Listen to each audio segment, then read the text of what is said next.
ciclo de conferencias primero del día de hoy.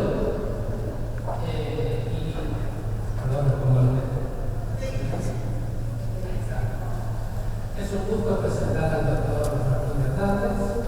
Cursó sus estudios de grado en la carrera de Bioquímica en la Universidad Nacional de la Patagonia San Juan Bosco. Luego realizó sus estudios de posgrado para aspirar al título de doctor en Bioquímica en esta universidad, en el área de microbiología y biología molecular. Ha realizado varias estancias en el extranjero como postdoctorado en Canadá, España y Alemania. Es además investigadora adjunta de CONICET en el Instituto de Biociencias de la Patagonia, en el cual forma parte del grupo de biotecnología microbiana, en donde dirige tesis de grado y tesis de doctorado. Es representante nacional del área de biotecnología y bioprocesos de la Sociedad Argentina de Microbiología y miembro del comité de posgrado de nuestra facultad. Sus líneas de investigación están abocadas a la búsqueda de nuevas herramientas moleculares basadas en la tecnología CRISPR, espero que lo pronuncie bien, para la edición génica en bacterias oleaginosas del género Rhodococcus y la utilización de estos microorganismos como plataformas biológicas para la expresión de proteínas asociadas a patologías metabólicas y para la búsqueda de compuestos bioactivos relacionados con los procesos de adipogénesis, lipogénesis celular. Su conferencia de hoy se titula Potencial de bacterias oleaginosas del género Rhodococcus como plataformas biológicas en biomedicina. Buen día, muchísimas gracias por la presentación. Antes que nada quiero agradecer al comité organizador, por el gesto de haberme invitado. Creo que hoy estoy jugando de local. La verdad que para mí es un privilegio, me siento muy honrado por la invitación, así que agradezco muchísimo a la comisión organizadora por esta invitación. Como ya me presentaron, trabajo en el Instituto de Biociencias de la Patagonia, que es de doble dependencia de CONICET y de la Universidad Nacional de la Patagonia, acá local, y en particular trabajo en el grupo de biotecnología microbiana. Esto tiene que ver con el hecho de que, hace bastantes años en nuestro grupo venimos trabajando, ¿sí?, en el área de microbiología, biología molecular particularmente, y venimos trabajando con distintos microorganismos. Y con aspectos del punto de vista biotecnológico precisamente. Pero hacemos hincapié en un grupo de microorganismos en particular que tiene que ver con las llamadas actinobacterias, entre las cuales encontramos géneros que seguramente habrán escuchado, como son Streptomyces, Corynebacterium, Mycobacterium, Rhodococcus y Nocardia. Streptomyces es muy conocido en el ámbito, digamos, de la producción de los que son los antibióticos, es uno de los géneros más importantes en la producción de estos antibióticos y a partir de los cuales luego se realizan derivados de ellos.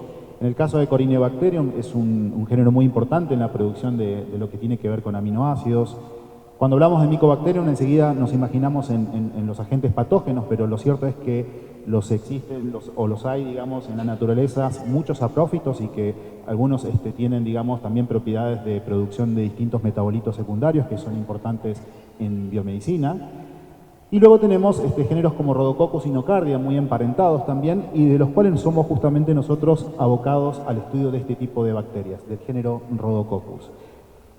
En cuanto a las aplicaciones en el ámbito, digamos, biomédico, como recién decíamos, los antibióticos han sido los más explorados en lo que atañe a este tipo de microorganismos, con sus actividades biológicas, antifúngicas, antibacterianas, pero también en los últimos años se está incursionando bastante con respecto a estos microorganismos en cuanto a su capacidad de poseer compuestos que tienen actividad antiinflamatoria, anticáncer, y también, junto con ello se acompaña en otros procesos biotecnológicos que es la búsqueda, por ejemplo, de distintos compuestos enzimáticos, como celulasas, proteasas, quitinasas, lipasa, etc. Y como les contaba, nosotros en particular en nuestro laboratorio nos estamos abocando a un género, ¿sí?, que es del género Rhodococcus, que también ha despertado mucho interés en la comunidad científica, al punto tal de que hoy y actualmente contamos con más de 50 genomas completos de este género. Esto tiene que ver con el hecho de que desde el año 2006 en adelante se encontró de que este género en particular tiene la capacidad de sintetizar muchísimos compuestos, como podemos ver acá, desde biosurfactantes, biofloculantes, pigmentos, sideróforos, triglicéridos, polihidroxialcanoatos, PUFAs, antimicrobianos y bueno, también compuestos nanoestructurados, por ejemplo, para la absorción de metales. Y en nuestro caso particular, venimos trabajando ya hace bastante tiempo, ¿sí?, con algunos aspectos en estas bacterias, como ser, por ejemplo, la producción de surfactantes, polihidroxialconatos, y particularmente lípidos neutros triglicéridos. Por eso hablamos en la charla de hoy acerca de cepas oleaginosas o especies oleaginosas de este género en particular. Y hablando entonces de este género, sabemos que es un género que es muy ubicuo, está presente en distintos ambientes, podemos encontrarlo en ambientes de suelo, en ambientes marinos, en sedimentos marinos, y se caracterizan porque tiene una alta resistencia a distintos factores ambientales, factores de estrés. Eso los hace o los convierte en plataformas biológicas muy interesantes a ser estudiadas en el laboratorio, porque junto con esas capacidades lo acompaña también sus capacidades de degradación o capacidades catabólicas, que se llama. Esto es la capacidad de poder degradar distintos tipos de compuestos. Básicamente lo que le demos de comer a estas bacterias, ellas lo asimilan, lo toman y lo pueden convertir en energía o en algún producto de interés biotecnológico. Y en particular, como les comentaba recién, algunas cepas o algunas especies son capaces de sintetizar grandes cantidades de lípidos. Estamos hablando de más de un 20% de su peso seco celular. En algunos casos, algunas alcanzan hasta un 70 y 80% de su peso seco celular. Entonces, literalmente son verdaderas biofábricas de estos lípidos, estas bacterias. Bueno, y a diferencia de lo que en humanos, ¿sí?, la gran guerra que tenemos, ¿no es cierto?, entre fit versus fat, todos estos años y por muchos años venimos trabajando con estas bacterias intentando engordarlas, ¿sí? Venimos trabajando a través de distintas estrategias, tanto metabólicas como genéticas, con el fin de optimizar el proceso de engorde justamente en estos microorganismos. Para ello hemos acudido a distintas estrategias, ¿sí?, que intentan justamente responder y entender todos los que son los circuitos regulatorios, los circuitos metabólicos que ocurren dentro de esta bacteria, para comprender cómo es el proceso precisamente de acumulación de estos lípidos en las mismas. Y bueno, hoy lo que sabemos es que la acumulación de estos lípidos no es tan sencilla como creíamos, ¿sí? Es decir, que por el hecho de pensar que son bacterias o microorganismos procariotas, van a ser bastante más simples que un eucariota. Y nos encontramos que en realidad es bastante complejo el proceso de acumulación de lípidos e incluye enzimas, muchas de ellas, ¿sí?, transportadores, proteínas regulatorias o reguladoras y también proteínas estructurales. Y bueno, durante bastante tiempo y a lo largo de estos años, nuestras investigaciones se han abocado bastante a comprender estos procesos fisiológicos, estos procesos básicos que ocurren dentro de esta bacteria, para qué utilizan estos lípidos, estos microorganismos, cuál es, digamos, el rol que tienen en la fisiología de ellos, y a partir del conocimiento básico nosotros empezamos a explorar las aplicaciones potenciales que tienen estos lípidos a partir de estos microorganismos. Bueno, acá tenemos algunas que estuvieron, digamos, de moda, porque también a veces pasa, ¿no es cierto?, que las aplicaciones van teniendo en cuenta también un poco la moda y las corrientes de investigación del momento. Por ejemplo, fue muy fuerte lo que es la industria de los biocombustibles, ¿sí?, los oleoquímicos y lípidos de interés comercial. Son justamente áreas emergentes y áreas en donde se ha prestado bastante atención y énfasis en el uso de este tipo de microorganismos. Bueno, con respecto a cómo enfocamos o encaramos el estudio en ellos, entonces nos abocamos a distintas estrategias y a distintos niveles. Entre ellos, por ejemplo, como les comentaba recién, ¿sí?, son capaces de utilizar distintas fuentes de carbono para poder crecer estas bacterias. Obviamente que en el laboratorio le damos fuentes de carbonos puras o tradicionales, como pueden ser glucosa, ¿sí?, fuentes que obviamente para un proceso industrial o un proceso a una mayor escala sería muy costoso, con lo cual lo que se ha hecho es tratar de buscar potenciales fuentes residuales, ¿sí?, o residuos de la agroindustria, por ejemplo, como por ejemplo los residuos de jugo de fruta. Hemos trabajado con residuos del suero lácteo, de la industria láctea, residuo de la glicerina, que es un subproducto de la misma producción de biodiesel, y todos estos residuos, ¿sí?, son utilizados muy bien por estas bacterias, ¿sí? De hecho, este proceso de utilización de estos residuos para producción de lípidos es un proceso que ya tenemos patentado incluso a partir de estas bacterias. Logran metabolizar y producir entonces estos compuestos, estos aceites. Entonces, como les decía, nos hemos enfocado en lo que es la ingeniería catabólica y asimilación de distintos residuos y compuestos, ¿sí?, como fuentes de carbono y nitrógeno, No hemos enfocado también lo que es el metabolismo, la ingeniería celular del proceso en las propias bacterias, y también estamos haciendo hincapié ahora en lo que sería la bioingeniería de los productos, es decir, a partir de esos aceites que generan estos microorganismos, tratar de poder, a través de ingeniería genética y metabólica, ¿sí? Direccionar la producción de estos lípidos hacia algunos lípidos en particular que pueden tener un impacto o una utilidad en el ámbito biomédico también. Como por ejemplo los que vemos acá, el pentadecanoilcarnitina, los PUFAs, que son muy conocidos lógicamente, la aloil etanolamida, que son todos compuestos que ahora están muy en boga y están buscándose, digamos, fuentes alternativas para la producción de estos compuestos porque son importantes, por ejemplo, antiinflamatorios. Entonces, ¿cómo a partir del conocimiento básico de los lípidos que ya naturalmente estas bacterias pueden acumular, nosotros, a través de ingeniería genética y metabólica, la intención es precisamente poder, ¿sí?, direccionarlos hacia lípidos de interés comercial? Bueno, las estrategias para poder lograr todo esto en realidad han tenido que ver con el estudio genético. ¿Sí? Tenemos la secuenciación de los genomas completos de esta bacteria. Hemos hecho estudios metabólicos, proteómicos y transcriptómicos. Esto significa que hemos estudiado no solamente la dotación genética de esta bacteria, sino también la capacidad o qué genes se prenden y se apagan en determinadas condiciones de cultivo. De esa manera hemos podido evidenciar y elucidar rutas metabólicas y cuáles son los genes y proteínas claves en estos procesos de acumulación. ¿Sí? Vemos qué genes se prenden, qué genes apagan. En esas condiciones nos podemos dar cuenta cuándo la bacteria entonces acumula más, acumula menos de estos compuestos en función, ¿no es cierto?, de los genes que se van expresando. Bueno, y en función de esto hemos tenido ya varias publicaciones con aspectos fisiológicos. Hemos tenido publicaciones en donde describimos ya genes y enzimas claves en todo este proceso. En lo último que estuvimos trabajando tiene que ver con la regulación transcripcional. Hemos logrado elucidar por primera vez los mecanismos de regulación transcripcional de acumulación de estos lípidos en estas bacterias. Proceso bastante complejo, por cierto, como le contaba al principio. Y bueno, hemos podido compendiar, digamos, toda nuestra información también en algunos capítulos de libros específicos de la biología de Rhodococcus y en estas bacterias oleaginosas. Y como les contaba recién, también algunas patentes que nos acompañan en este camino, ¿no?, de ir conociendo justamente a estas bacterias oleaginosas. Ahora bien, ya con todo este bagaje de información previa que tenemos, comenzamos a repensar, ¿sí?, a estas bacterias como un nuevo chasis o un nuevo digamos, microorganismo, plataforma biológica para la producción de nuevos compuestos.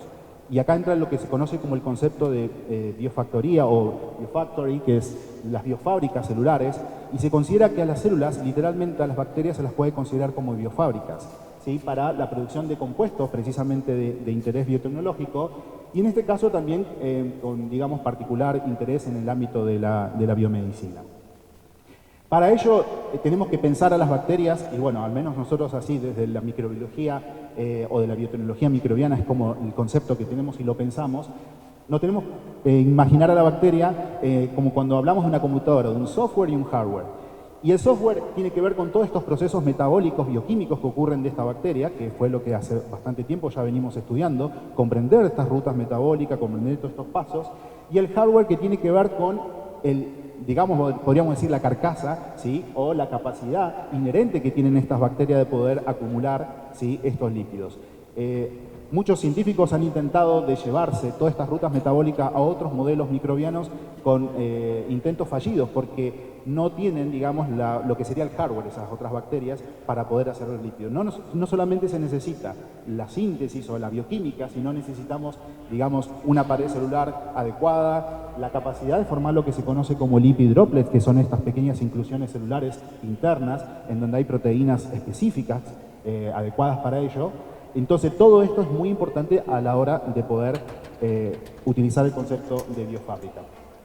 Y acá es donde nosotros empezamos a incursionar entonces en una nueva tecnología que se conoce como la tecnología CRISPR se dice, y CRISPR es una tecnología de ingeniería genética que seguramente quizás muchos de ustedes ya la hayan escuchado, le valió de hecho el premio Nobel a dos mujeres científicas, ¿sí?, esta tecnología en el año 2020, el premio Nobel de Química. Con lo cual, esta tecnología lo que nos permite es, hoy en la actualidad, editar el ADN de cualquier organismo vivo, ¿sí?, plantas, animales, y bueno, y las bacterias no son la excepción.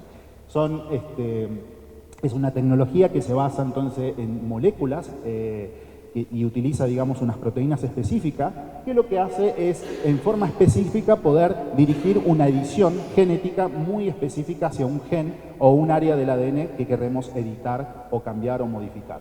Entonces, esta tecnología nosotros dijimos, bueno, ambiciosamente la queríamos incorporar a nuestras investigaciones. Comenzamos entonces a buscar las herramientas disponibles que habían, digamos. Estas herramientas estaban disponibles para otros sistemas, no para los nuestros, entonces tuvimos que empezar a pensar o a repensar de cómo podíamos adaptarlas a nuestros sistemas microbianos. Bueno, y acá, acá está un poquito lo que les contaba, ¿no? Los sistemas CRISPR, ¿en qué se basan?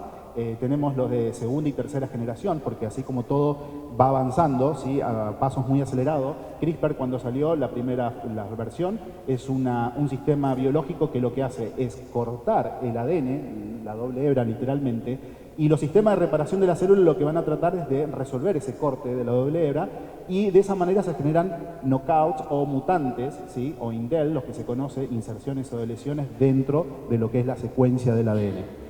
En las últimas, de última generación, que estas están muy buenas porque son o nos permiten mutaciones muy precisas, ya se está hablando de que somos capaces de poder cambiar un nucleótido por otro directamente. Es decir, que ahora somos capaces de decir queremos reemplazar una citosina por una timina directamente a nivel del ADN. Entonces, es lo que tenemos, esa tecnología, es la que venimos trabajando en el laboratorio, y de esa manera podemos directamente cambiar la información de un gen, ¿sí?, o, por ejemplo, colocar codones stop prematuros, y de esa manera, ¿sí?, cortar la producción de una proteína, de una vía metabólica, o, por el contrario, aumentarla o sobreproducirla.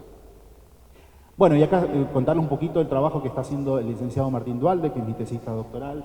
Martín está trabajando precisamente con toda esta tecnología de CRISPR, ¿sí?, la está aplicando y la puso a punto en nuestro laboratorio para aplicarla en lo que tiene que ver con nuestros propósitos y objetivos en el laboratorio. Bueno, acá sencillamente una estrategia metodológica, después de arduo trabajo, porque créanme que se lleva mucho tiempo, todo lo que es la parte de ingeniería genética y molecular, logra, ¿sí?, realizar distintas moléculas, lo que llamamos plásmidos o vectores bacterianos, ensamblar todos estos elementos, que cada uno de estos cuadritos que ustedes ven acá no son más ni menos que elementos claves e importantes para la replicación del plásmido, para la expresión de la proteína Cas en este caso, y obviamente para su funcionalidad y compatibilidad en el género que estamos estudiando, que es Rhodococcus. Sencillamente contarles de forma anecdótica, logramos ya poner a punto esta prueba, esta herramienta genética tan importante. Acá tenemos una representación de unas bacterias del género Rhodococcus, que este es el clúster del gen del operón LAC. Es capaz de degradar la lactosa y un compuesto que se llama XGAL, lo cual permite que esta bacteria se coloree de tono azul cuando se degrada este compuesto. ¿Y qué hicimos? Aplicando la tecnología CRISPR, ya sea la forma tradicional Cas9 o la de tercera generación de edición de bases, logramos, como ustedes pueden observar, ¿sí?, editar ese gen, y con lo cual se pierde ya el fenotipo azul. ¿Sí? Es decir, que logramos cambiar y reconfigurar el fenotipo de esa bacteria. Es decir, que de esa manera pudimos validar nuestra tecnología en estas bacterias. Bueno, esto es una herramienta bastante reciente. Estamos muy contentos porque ya esto significa que vamos a poder hacer bastantes avances ya con esta herramienta en lo que tiene que ver con nuestras investigaciones. Otro aspecto que abordamos también y que va de la mano con lo anterior es el diseño de vectores o nuevas herramientas genéticas, esta vez, por el contrario, en vez de mutar o de lesionar un gen, para encenderlo. Es decir, estrategia de cómo podemos encender un gen para la producción de algún compuesto de interés, por ejemplo, de proteínas que catalicen una vía sintética, etc. Y acá, bueno, sencillamente les muestro cómo, por ejemplo, ¿sí?, estos plásmidos que logramos construir, ¿sí?, le clonamos una proteína roja fluorescente, ¿sí?, que vemos acá, y fíjense que nuestras bacterias a la luz UV entonces se ven bastante, rosaditas o fluorescentes, ¿sí?, fluorecen. Eso significa que logramos heterólogamente expresarle un gen, ¿sí?, foráneo, que en realidad ese gen viene de una anémona, ¿sí?, y cómo la bacteria entonces, su color natural, ¿sí?, pasa a tener este colorcito, y vemos acá las colonias fluorescentes. Para nosotros todo un hallazgo esto, porque significa que logramos una herramienta genética que nos permite, ¿sí?, sobreproducir lo que querramos, ¿sí?, bajo promotores específicos y demás. Bueno, ya con estas herramientas en mente y en mano, comenzamos también a plantearnos y a plantear nuestros proyectos que iban de la mano con una línea que venimos trabajando con una colega de Buenos Aires, del IDIM, ¿sí? Del Instituto de Investigaciones Médicas, en donde estudiamos lo que tiene que ver el tejido adiposo y como nicho biológico de lo que son trastornos metabólicos y la obesidad. ¿Sí? Y encontramos muchas similitudes entre nuestro sistema microbiano, ¿sí? Y justamente con los adipocitos, con algunos de estos procesos biológicos que ocurren en adipocitos. Entonces comenzamos a indagar un poco más en este tema. Como sabemos, la obesidad es actualmente un tema ya prácticamente es una epidemia global.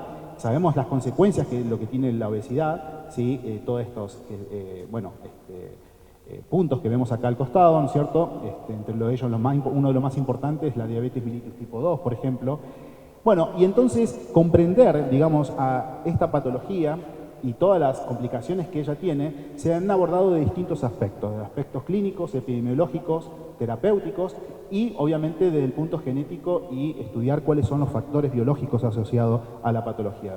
De alguna manera nosotros queremos contribuir en este aspecto, en los aspectos biológicos, ¿sí? Teniendo en cuenta que el adipocito es el hecho biológico protagonista justamente de estos procesos. Procesos como la lipogénesis, la lipólisis, la diferenciación de esos adipocitos y un proceso como lo es la adipogénesis, la formación de un preadipocito hasta un adipocito. Bueno, todos estos mecanismos, créanme que ya están muy estudiados, hay investigadores alrededor del mundo que hace años que vienen estudiando ya todos estos procesos dentro del adipocito, tratando de comprender y elucidar cuáles son las proteínas claves, los procesos biológicos claves en lo que es la patogenia de la obesidad. Y acá tenemos un listado de algunas de las tantas proteínas que participan en este proceso. Marqué en amarillo aquellas que nosotros encontramos también en nuestros sistemas biológicos microbianos, o por lo menos ortólogos o similares, ¿sí? Con lo cual nos pareció muy interesante abordar estas proteínas en particular para ver las similitudes y las posibilidades de poder estudiar estas proteínas, ¿sí? Que están asociadas a justamente obesidad y enfermedades metabólicas en nuestros sistemas microbianos. Bueno, entonces, volviendo al concepto inicial, hablamos de un chasis, de nuestras bacterias como un potencial chasis para la producción de proteínas, en este caso provenientes de adipocito, para poder estudiar justamente a estas proteínas. Esto tiene que ver con el hecho de que hay muchos sistemas de expresión actualmente, algunos basados en sistemas de expresión bacterianos como el que proponemos, en levaduras, sistemas de expresión de insectos o sistemas de expresión en células de mamíferos. Pero claro, las grandes desventajas es que son sistemas bastante costosos, bastante difíciles de poner a punto, por lo tanto, casi siempre cuando uno quiere purificar una proteína de manera recombinante, casi siempre termina cayendo en el método tradicional, que es con una bacteria, y generalmente el caballito de batalla es una Escherichia coli, ¿verdad? Con lo cual, ahí es donde nosotros entra nuestra bacteria en juego y empezamos a incursionar un poco la producción de proteínas recombinantes utilizando como chasis nuestra bacteria. Bueno, hay varias, no me voy a detener mucho en esto, pero sencillamente hay muchas ventajas, se las puedo vender muy bien a mis bacterias, digamos, porque es mejor que una E. coli, pero tiene que ver con el hecho de que tienen genomas muy grandes, con esta capacidad innata que decíamos de acumular muchos lípidos, ¿sí? La capacidad de hacer proteínas gigantes, ¿sí? Las bacterias, tengan en cuenta que una E. coli capaz, una proteína a lo sumo, como máximo, tendrá 2.000, 3.000 aminoácidos. Fíjense que en Rhodococcus encontramos de proteínas hasta 11.271 aminoácidos, es decir que se asemeja a proteínas del tamaño de una célula eucariota.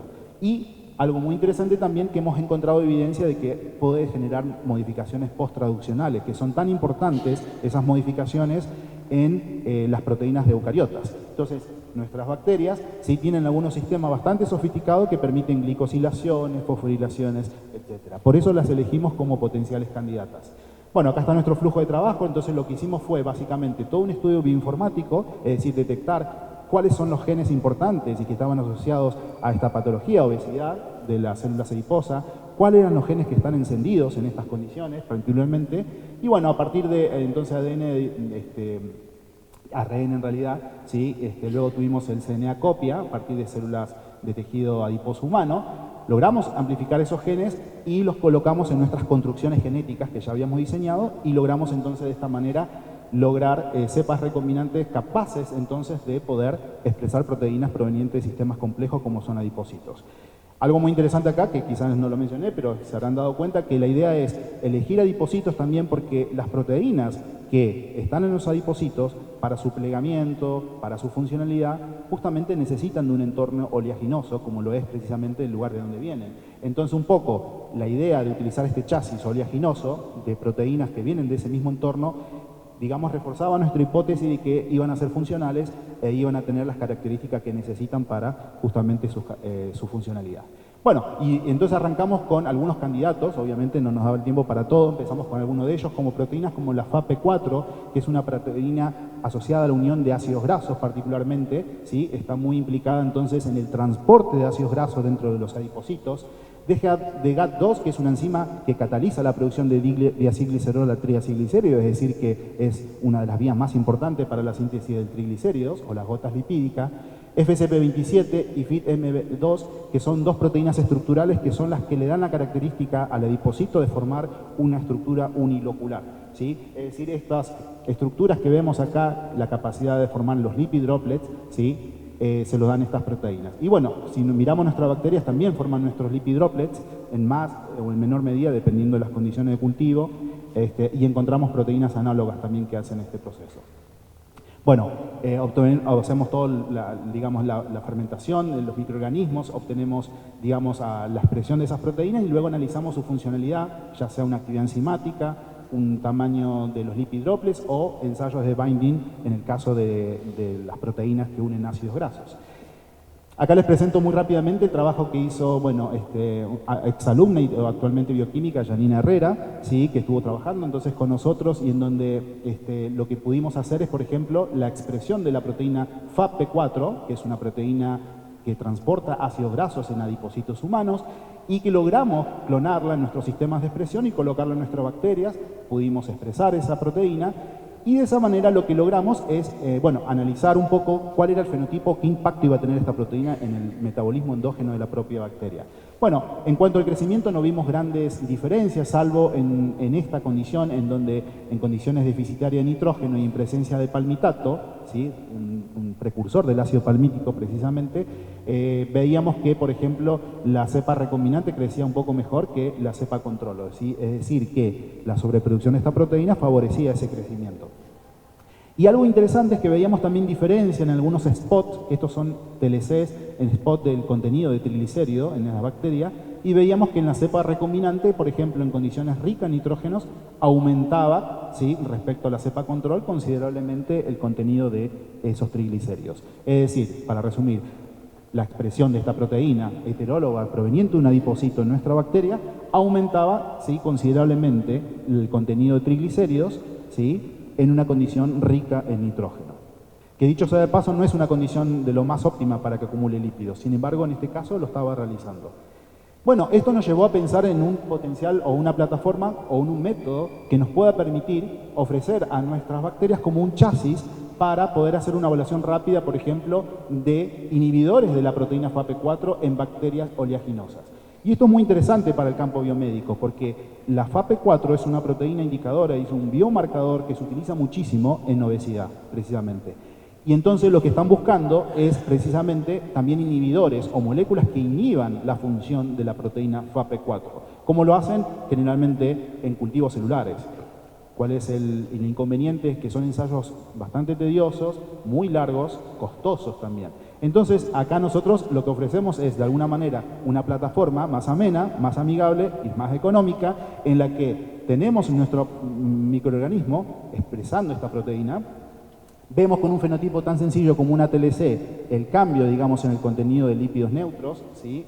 Lo analizamos también por cromatografía gaseosa, y entonces empezamos ahora, esto lo estamos haciendo ahora, en el ensayo con inhibidores específicos de la proteína FAP4 en nuestros ensayos de in vitro, demostrando de esa manera una reversión o no, ¿sí? del fenotipo en la bacteria. Entonces, de esa manera, es un nuevo método que nos permite evaluar precisamente una proteína concreta, ¿sí? en este caso de adipocitos, a través de inhibidores específicos. Bien, y ya para ir la última parte de mi charla, para contarles un poquito en qué estamos también, esto que ven acá es algo que también nos llamó bastante la atención y fíjense que hay un montón de trabajos que empiezan a buscar también estrategias terapéuticas para lo que es la obesidad y enfermedades relacionadas. Y fíjense que lo que tiene que ver con las fuentes son de lo más diversa. Tenemos espirulina, tenemos extractos de microbianos, tenemos blueberry, o sea, tenemos, bueno, algas marinas también, sí, extractos. Y todas ellas buscando incesantemente potenciales agentes terapéuticos para poder justamente trabajar sobre lo que es la obesidad. Y algo sorprendente es que nos hemos encontrado con distintas cosas, como por ejemplo, situaciones en donde se mejora lo que es la diferenciación de adipocito, ¿sí?, en este caso, o en algunos casos se suprime o se inhibe. Entonces ahí surgió la inquietud nuestra de decir, ¿qué pasará con nuestros extractos de nuestras bacterias? Estas bacterias que tienen la acumulación, la capacidad de acumular lípidos, que tienen todos estos mecanismos bastante aceitados, digamos, para hacer lípidos y demás. Entonces empezamos a indagar y empezamos a estudiar todo nuestro cepario, que dicho sea de paso, tenemos una colección de estas bacterias más grande del país, del género Rhodococcus, ¿sí?, que han sido aisladas de diversas partes del mundo, incluido la Antártida inclusive, ¿sí? Y bueno, todas ellas la verdad que son un potencial enorme para poder obtener distintas biomoléculas de interés. Y bueno, y las agrupamos filogenéticamente, tenemos esta situación y dijimos, bueno, vamos a analizar algunas representantes de todos estos grupos, ¿no? Porque no podíamos analizar todas porque son demasiadas. Nos quedamos con el grupito de las oleaginosas, que son las que venimos hablando, y después sumamos a ella otros grupos también del género, pero que no se comportan como oleaginosas. Y bueno, lo que hicimos fue hacer, digamos, obtener sus extractos, hicimos distintas metodologías de extracción, ¿sí?, directamente, y comenzamos a hacer varios estudios a partir de esos extractos celulares y vimos el impacto que tiene sobre lo que es el proceso de adipogénesis-lipogénesis en líneas celulares T3, L1, que son utilizadas precisamente para analizar la capacidad de diferenciación de estas células hacia adipocitos maduros.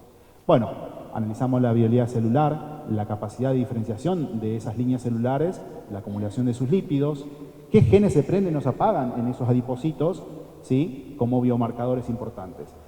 Así como adelanto les puedo decir que bueno, estos extractos eran ricos en polifenoles, ácidos grasos y proteínas, en principio. Bien genérico, ¿no? Pero es lo que al principio habíamos obtenido. Bueno, y acá en una colaboración con la doctora Rubio Fernanda, una colega que es del Instituto de Investigaciones Médicas de CONICET, comenzamos a hacer estos estudios de estos extractos.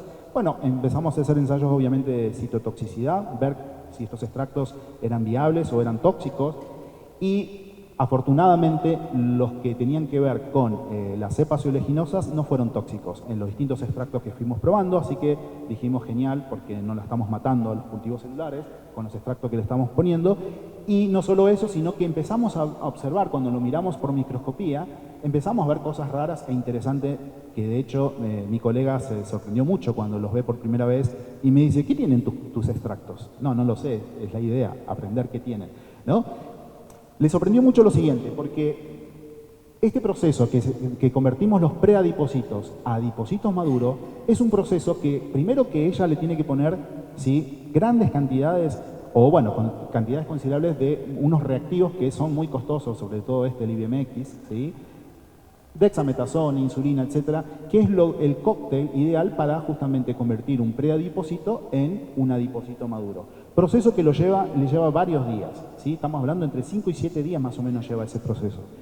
Resulta que estos extractos de nuestras cepas oleaginosas lograban este evento en tan solo 24 o 48 horas. Bueno, entonces eso le llamó mucho la atención. Para nosotros fue un hallazgo muy interesante, así que dijimos, bueno, vamos por ahí, vamos a seguir investigando a ver qué está pasando acá, qué tendrá. Entonces, bueno, acá vemos otra situación en donde tenemos estos predipocitos. Este es un ensayo de microscopía de fluorescencia Nile-Red, en donde la idea es analizar precisamente la acumulación de lípidos y el progreso de diferenciación del predipocito al adipocito. Este es el proceso que les comentaba, que tan solo entre 24 y 48 horas logramos diferenciar completamente, ¿sí?, un preadipocito en un adipocito maduro con un alto contenido de lípidos, ¿sí? Esto lo logramos solamente con los extractos de las cepas oleaginosas, no así con los extractos de las que no lo eran. Entonces dijimos, bueno, hay una coincidencia acá también, ¿sí? Algo tienen nuestras cepas oleaginosas que están permitiendo y ayudando a esta diferenciación, ¿sí?, en estos adipocitos. Bueno, acá hay otro ensayo, la técnica de oro, que es el de Oil Red, sencillamente también para ir mostrando progresivamente cómo iba ¿sí?, dosis dependiente, aumentando el contenido de esos lípidos, de esos triglicéridos, dentro de esas líneas de adipocitos.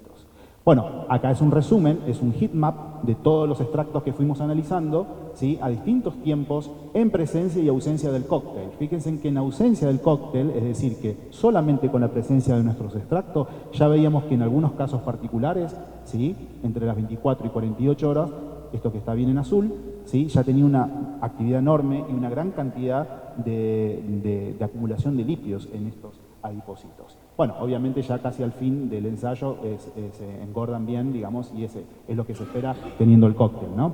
Pero fíjense que con el cóctel al principio no pasa nada, ¿sí? Entonces, para nosotros esto fue muy interesante porque justamente esto, así como hace un rato hablamos de un chasis para ofrecer un kit, por ejemplo, para el estudio de una FAP4 a partir de nuestras bacterias, ahora nuestros extractos también pueden ser, digamos, interesantes para buscar cuáles son los compuestos bioactivos que favorecen este proceso de adipogénesis, lipogénesis, y que justamente se busca, ¿sí?, y no solamente para el estudio, digamos, a nivel investigación, porque obviamente esto podría ofrecer un potencial reactivo para reemplazar a este otro tan costoso que les contaba, sino también justamente como blanco terapéutico, potenciales agentes terapéuticos relacionados con la obesidad.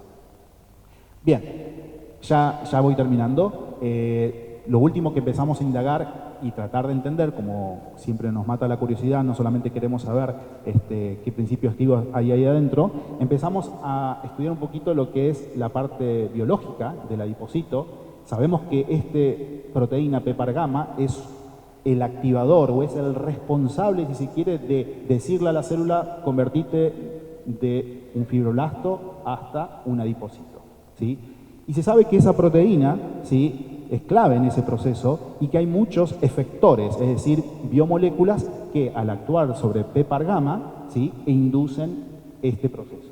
Entonces dijimos, vamos a probar si nuestros extractos celulares son efectores de PPAR gamma. Eso fue el objetivo. ¿Qué hicimos entonces? Clonamos la región promotora de PPAR gamma, de donde se una, y lo metimos en un vector. En este caso metimos ese promotor y usamos un gen reportero, en este caso un gen de la luciferasa, ¿sí?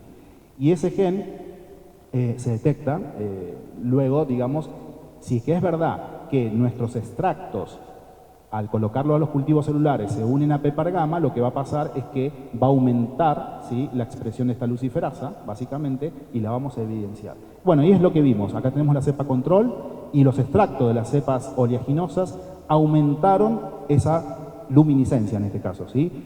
Eso significa que los extractos están actuando como efectores positivos de PPAR gamma y están aumentando de esa manera entonces este proceso de diferenciación y acumulación de lípidos. Un poco para entender el mecanismo.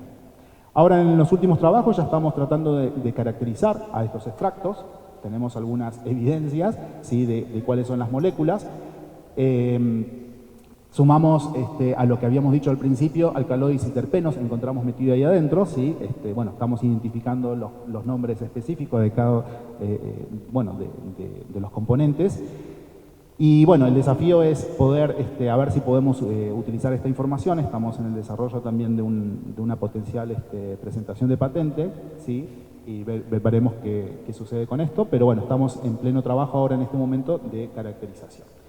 Bueno, básicamente estas son un poco las líneas, ¿sí? No quiero dejar de agradecer ahora a mi grupo de trabajo, a todo el equipo que somos del Laboratorio de Biociencias, como mencionaba recién, y bueno, también un especial agradecimiento a la doctora Rubia, con la que vengo trabajando muy mancomunadamente en este último tiempo y con mucha ayuda de ella en la parte de líneas celulares. Así que muchísimas gracias y estoy atento a preguntas si quieren. Gracias.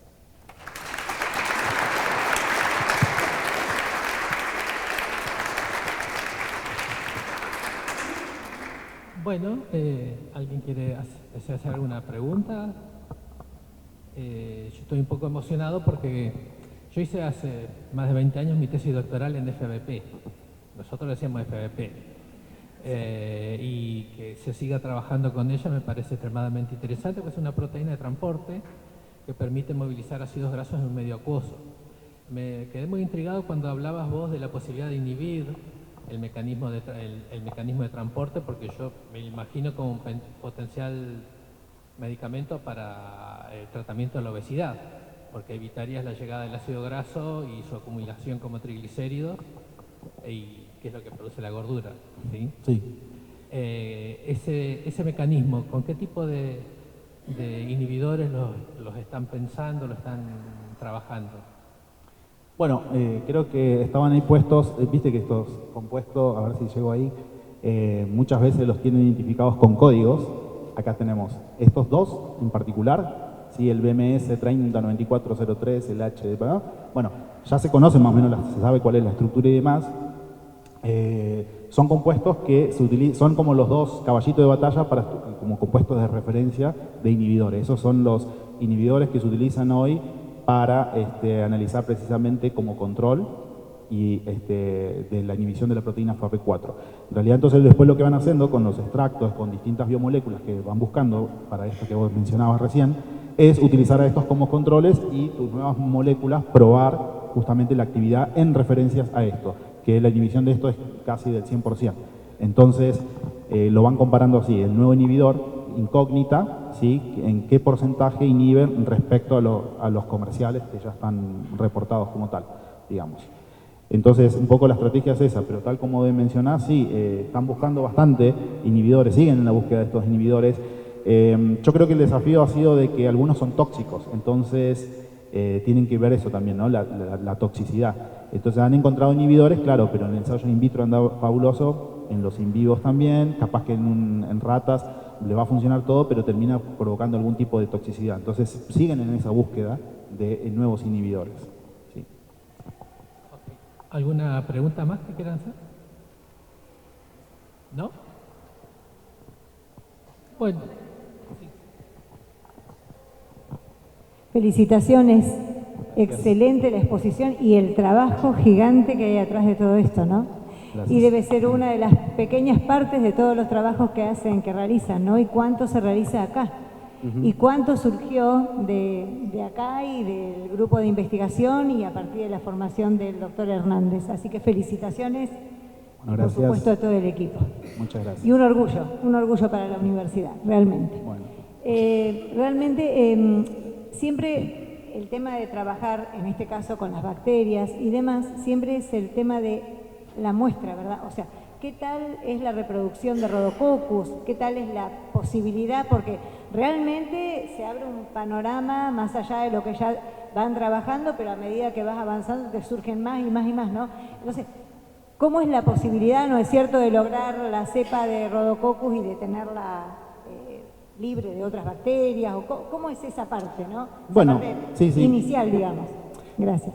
En realidad, como ya venimos trabajando hace muchísimos años en esta bacteria, la conocemos bastante de cerca, conocemos su fisiología, sus caprichos, cómo crece, cuándo no crece, así que eso está bastante ya aceitado, digamos, en lo que tiene que ver con el crecimiento, digamos.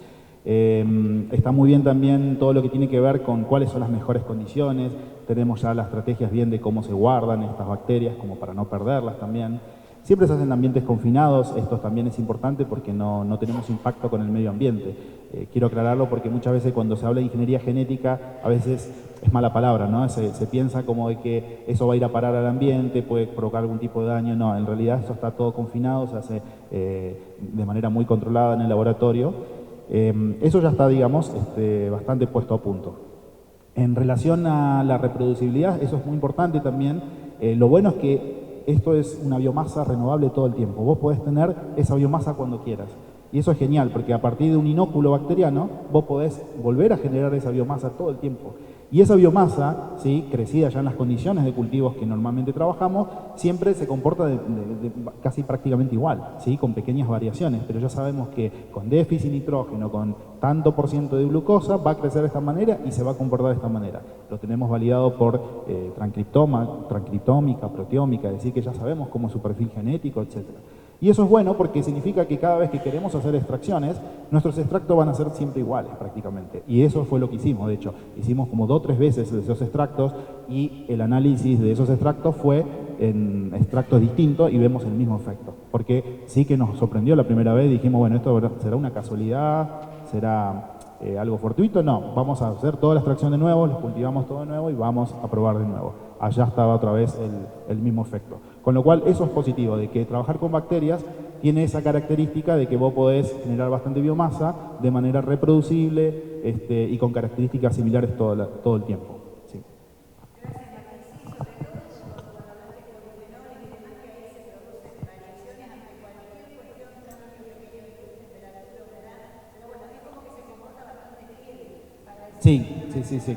Sí.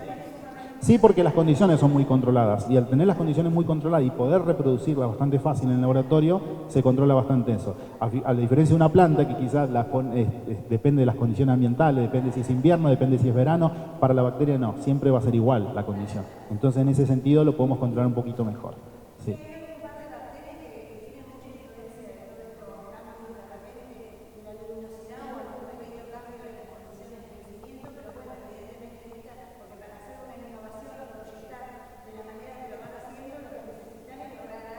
Claro, sí, exacto, que sea estable en el tiempo. Exacto. Muchas gracias. Allá creo que una pregunta.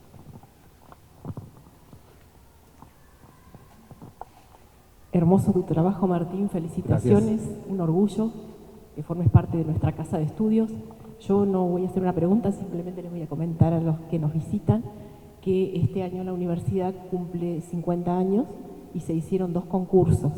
Uno fue para la elaboración de la bandera, que la vemos allá, a la derecha de la bandera nacional, y la otra fue para la composición de la canción oficial. Iba a ser un himno, bueno, es canción oficial, y Martín es el compositor de la música. Así que, felicitaciones. Sí, es mi otro hobby, me gusta tocar el piano, la música.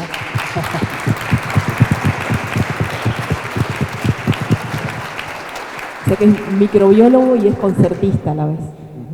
Gracias. Bueno, gracias, muchas gracias. No, cantante no soy. Bueno, gracias. Bueno, muchas gracias, Martín.